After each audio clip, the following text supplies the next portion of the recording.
Tell me a little bit about the vocal fatigue or vocal Mhm. distress that you sometimes experience and what makes it happen, what brings it on. Yeah.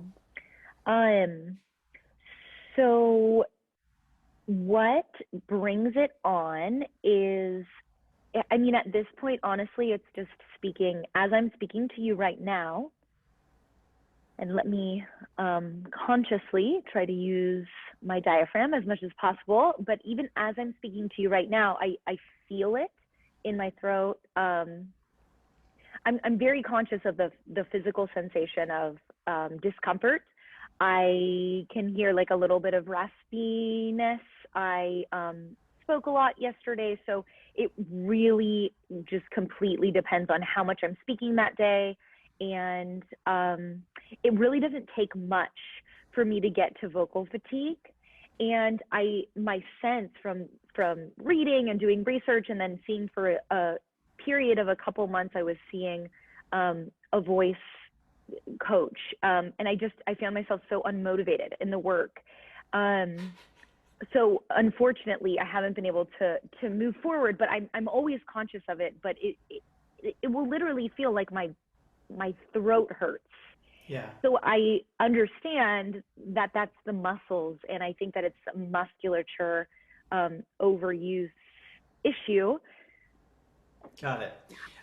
Did you manage to get like a little cloth? Yes, let Grab a me. cloth. So the first thing we're going to do is something that I recommend you do every day. Okay. Um, you can think of it as a little tongue yoga.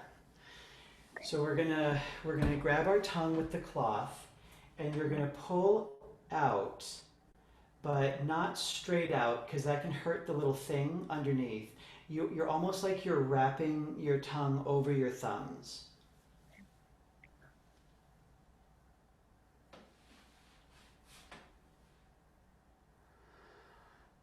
Uh, so I'm getting the top and the bottom with Uh the huh. thumb.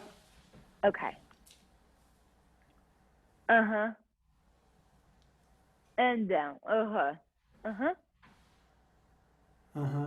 Good. Now keep that, and you'll probably feel something like you'll feel a resistance down here, Uh huh. and just stay with that and breathe. And just like when we're studying a pose or a range of motion, we're not trying to force our way past it, but we do need to go just to the edge of discomfort and then request that the muscle soften and release. Okay?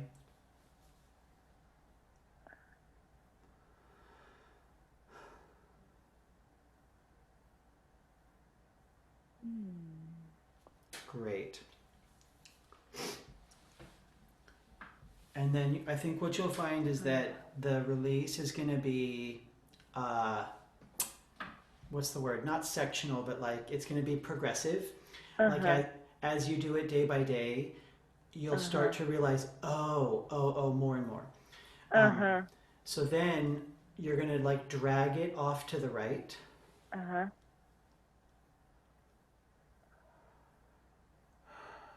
Uh huh. ah,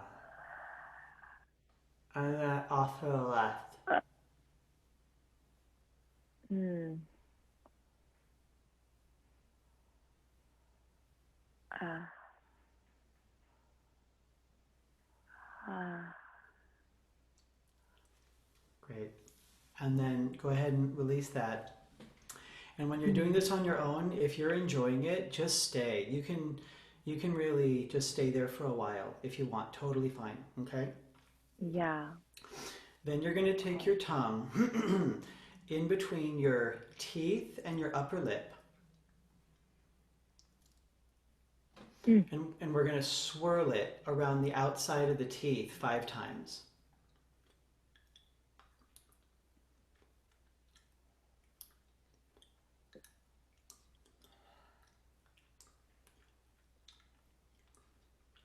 And then switch.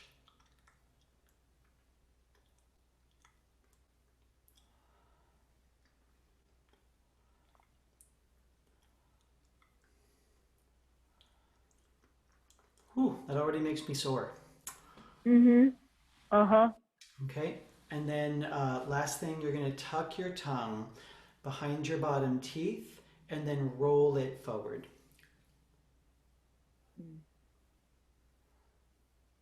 Okay, great. So now you can see your little window, right? Mm-hmm. So just keep an eye on your tongue and Mm-hmm. just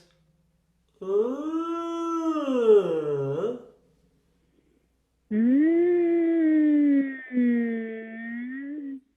fabulous. Your tongue didn't move at all. Like it did Mm. not even move at all. That was great. Okay, go ahead and Mm. relax for a second. On that hum or siren or whatever we're going to call it, did you feel the discomfort in present time? Mm. Mm-mm. Discomfort is gone. Yeah. So what? And again, I'm not an SLP. I'm not a speech language pathologist, right? Right.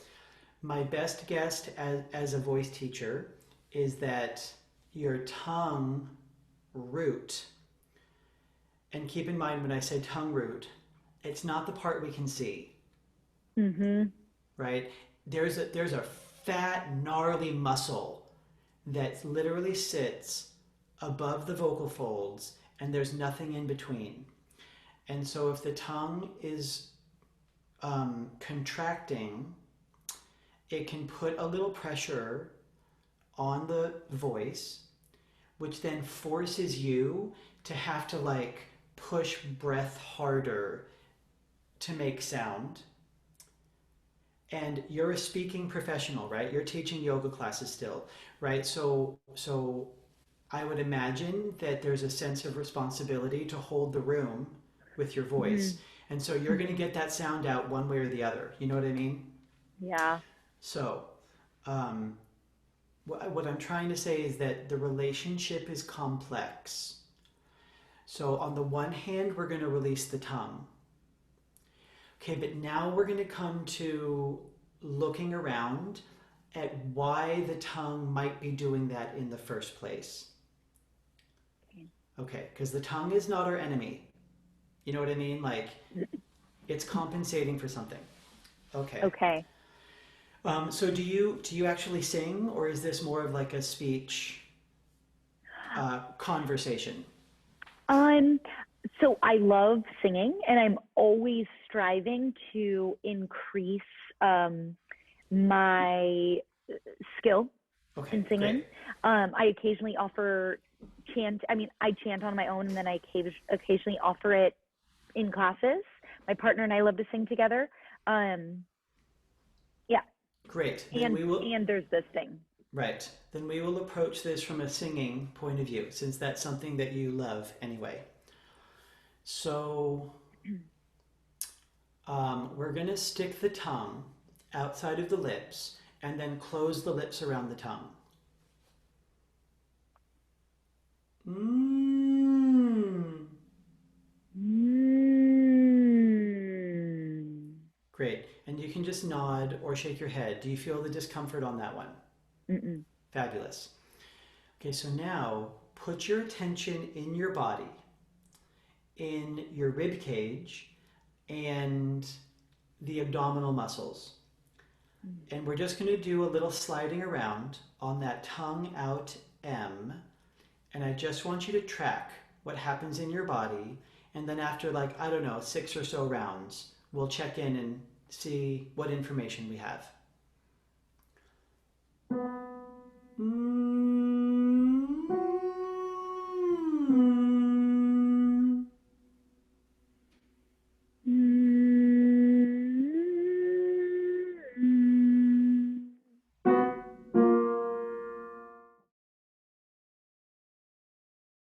Can I just repeat it? Yeah, yeah. Okay.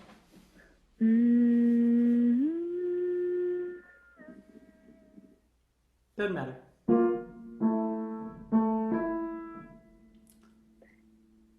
Mm.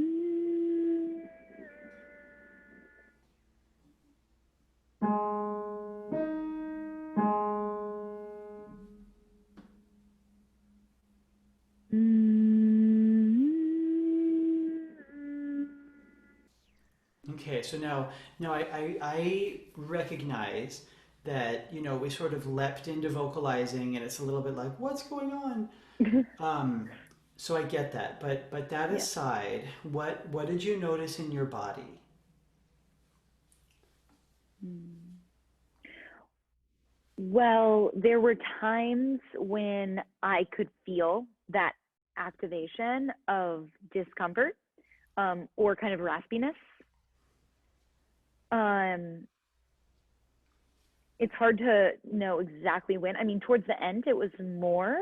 When we first started doing those sounds, I didn't feel it. Um, so I don't know what that connection is. Got it. This is what I notice, is that the onset of the sound has a little bit of the breath and the tone are not coordinated like fishies in a school Mm. of fish. Mm. The breath sort of does like a soft slap, ha, and there's this tiny moment of instability. Uh-huh. So um, let's do this. Let's do this. Okay, okay. So are you sitting or standing right now? Sitting.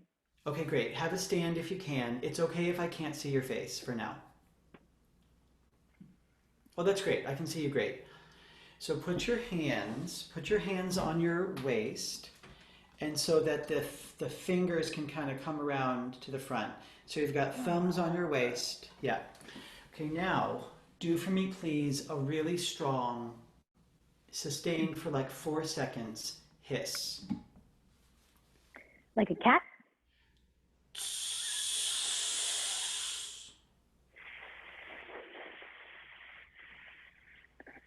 What do you notice under your hands? Right, right. So now do this. Um, can you hiss in such a way that instead of your waist narrowing, which is natural, that's what happens when we exhale normally, but can you instead feel like your waist resists the narrowing? Okay.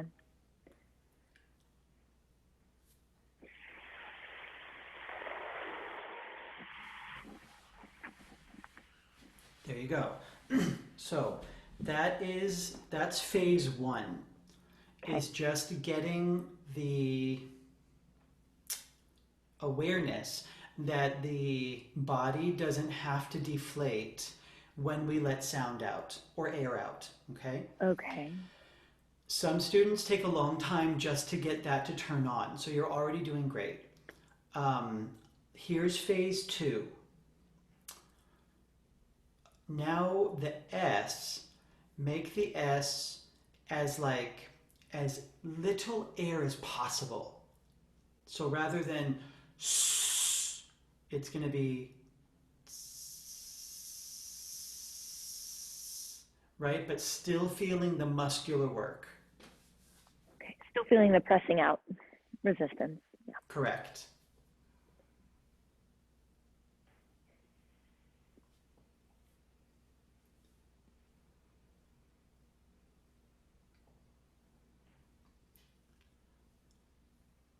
This is why I love working with yogis, because the relationship between the breath and the body and the awareness and the ability to request a change is already worked in, Mm. that was fantastic.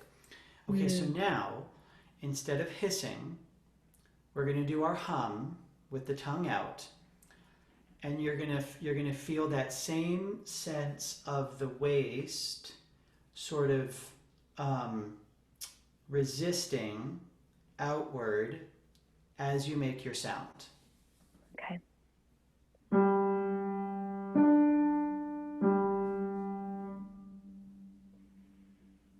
Mm.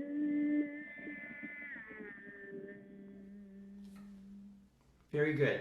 And then there's still, on the very onset, there's still a little bit of a ha. Uh-huh. Um, So try this for me. Try this for me. Turn your body on slightly before the sound even begins. And Okay. let's see if that recalibrates the relationship. Like press out, resist. Slightly before the sound. Okay.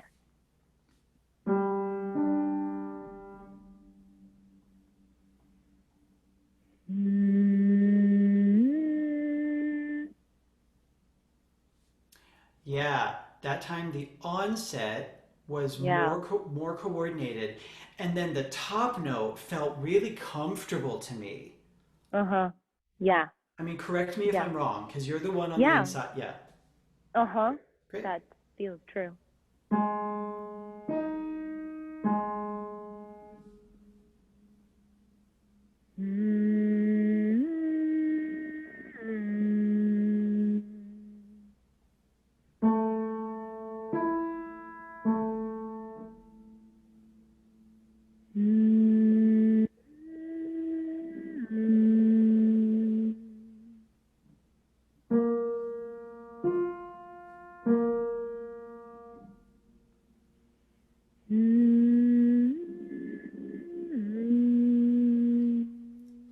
Okay, really good. So just so you know, the sound cuts out a little bit on the top note, probably because the built-in mic on the earbuds. So you tell me, how did that feel from your end? How'd that feel? It felt really solid. Yeah, There is like that word that you spoke, instability, that yeah, resonates with me in terms of like what I feel when I speak. Um, and that didn't feel like that at all. fabulous, fabulous. So when you're playing with this stuff on your own, feel free to take that, like you just keep going up little by little until the first moment that you feel discomfort. And then I would stop going any higher and I would just do that same spot a couple times. See if you can get the discomfort to, balance out. If not, just come back down. Uh-huh. Don't pound against it for a long period of time. But we do need to spend a little bit of time there. Uh-huh. Okay, so that's like. So now there's one other thing I want to share before we call it a day. Mm-hmm. Um, the jaw can also be a culprit Yeah. in causing physical discomfort, because it's literally two steps removed from the voice itself. The jaw attaches to a bone called the hyoid bone, and then the voice is hanging off of the hyoid bone. So if the jaw pulls forward, then we get this automatic like tension in the voice. Yeah. Right? It comes Right. forward a little bit. A little bit. Yeah, it's like pushing. Right. So Yeah. I would take my finger to my jaw and just like push it in a little bit, like you're trying to give yourself the tiniest little double chin. Kind of impossible for you, but that's the idea. And then just take your jaw side to side the tiniest bit. That's it. And then put your tongue in an NG position. Mm. Mm. Yeah, N is fine. Or NG like sing. Sing. Yeah, the NG, that's going to be better.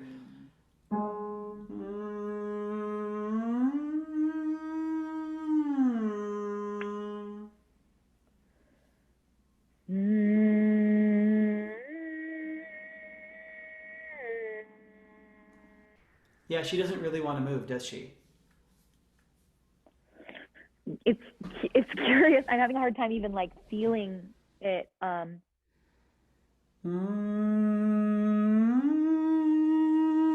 There you go. There you go. Good, good, good, good, good.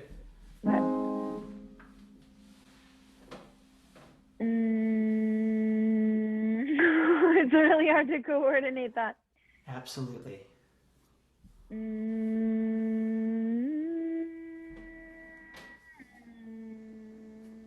That felt so therapeutic and like healthy and put together. That was Mm. beautiful. Mm. Mm. Mm.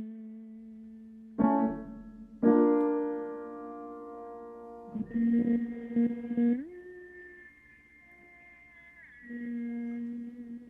Okay, not bad. So on that one, I felt like there was a little bit of a to the top note. Mhm. Mhm. Um, so do it one more time. Um, and the note is not up. The note Mm. is gonna be it's gonna feel like, or try imagining. I'm not gonna say it's gonna feel like because you're gonna tell me what it feels like. Imagine that the note, instead of going up, is going to like stretch forward, like you were grabbing onto a rubber band, rather than. Uh-huh. There you go. There you Mm. go. That was great. Same thing. Yeah, Same thing with the mouth. I would. Yeah. Sorry. Mm.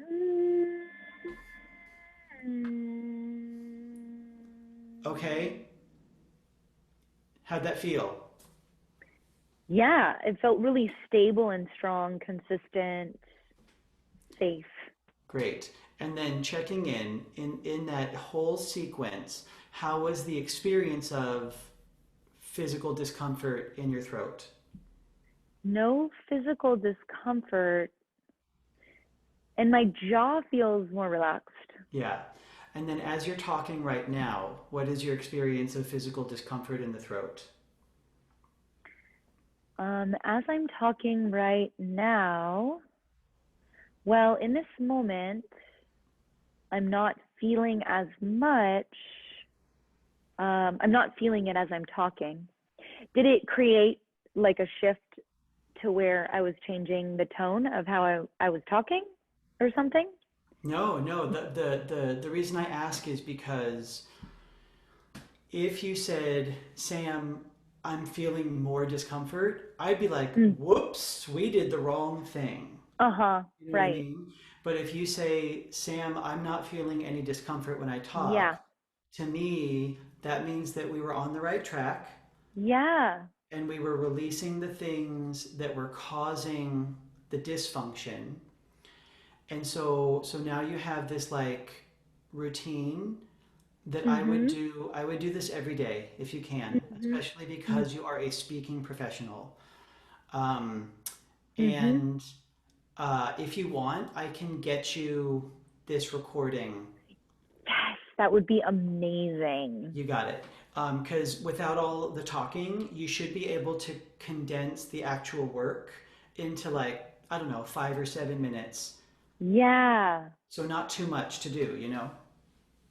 And so if I do that, the idea, like any exercise, is that over time my daily just speaking will be taking on these qualities that I were. ideally. Yeah. The other thing that I see happen is that um, you do your daily exercises with awareness, and then at some point in a lightning flash, you're like, oh, when I take a breath to speak, my ribs automatically pull in. Or like, oh, when I go to say that first Uh-huh. word, I feel my tongue pull back. Yeah. So it hopefully either it fixes it from repetition or it causes an aha moment that you can then begin to track and monitor moment to moment. Yeah. Yeah. Yes. Yes. Yes. That's that's so helpful. There are things that I'm in touch with some things that feel I'm in touch with the things that feel wrong, which took Right. me a really long time actually Yeah. to be in touch with those things. But I don't have the skills or tools to, I didn't have the skills or tools to work towards fixing that beyond, a few things. Um, I just have one question about pushing out with the waistline. So what is that? Like, Yeah. why? Why? Okay, so here's the thing. When you sing or speak, when you make sound, is that inherently a part of the exhalation cycle or a part of the inhalation cycle? Exhalation. Exhalation. Um, what happens, and I think this is, I don't have any studies to back this up, but I feel like because we get socialized in certain ways of how we're able to use our voice, over a long period of time, that little, um, what's the word I'm looking for? Inefficiencies creep into the programming. And then when we're in stressful situations, like singing or talking in front of people or teaching or whatever, Mhm. those tend to um, compound. So Mhm. that's my theory. So technically, when your body deflates quickly, it's almost like taking a balloon and squeezing it, right? The air comes shooting up and out the nozzle, and then your voice, which is a very small pair of muscles, like in your body, your voice is maybe the size of a nickel, the muscles. Mm. And so then those two muscles have to then like grab that breath as it comes up and out. And that's a lot to ask of two very small muscles. Yeah. So if your body can create a balloon that is not being squeezed, that is being Uh-huh. held open, then your voice can sip off just the amount of air that it needs Mhm. and no more. Mm. Yeah, that makes sense. And I notice this in my yoga teaching all the time that if I'm not aware of my breath, and especially when my students are starting to work and have that like uncomfortable reaction to the work, I can Mm. get a little bit like, and then, and then, right? And I, Mm. I get lifted. So I don't know if that happens to you or not, but Mm. um, anyway, I notice that I use my air inefficiently when I'm under stress. Yes. Yes, that makes sense. Yeah, great question. So when I'm just generally speaking, as in, for example, right now, am I thinking about that as well? Could I be thinking about pressing? I mean, I'm thinking about it as resisting through the waistline or pressing out.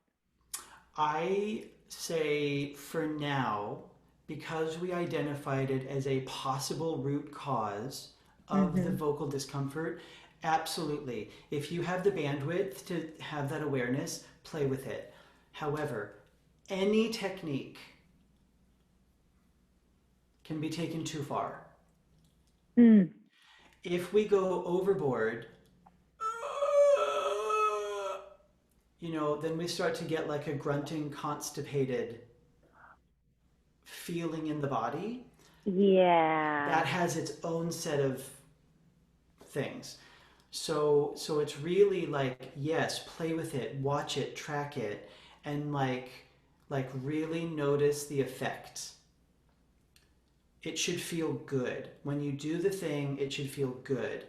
If it's Okay. if it starts to not feel good, it may be that you've integrated the technique so well that you don't need to ask for any more. Mm-hmm. Right? Like once we get the feeling of inner spiral of the thigh bones, Mm-hmm. if you continue to ask for it, then your butt is sticking in the air.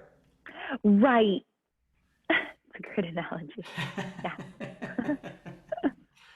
Does that make sense? Does that? Yeah. Okay. So where I'm at right now, these are helpful. This is Right. helpful. This Right. is helpful. Yeah, I'm 100% on board for doing this daily. I'm so clear that this is an essential shift. I've been for a really long time, and I can't do this for my life if I keep speaking the way that I'm speaking. Totally. So thank you. That was a really helpful. Those are all really helpful images as well. The balloon, that makes a lot of sense to me.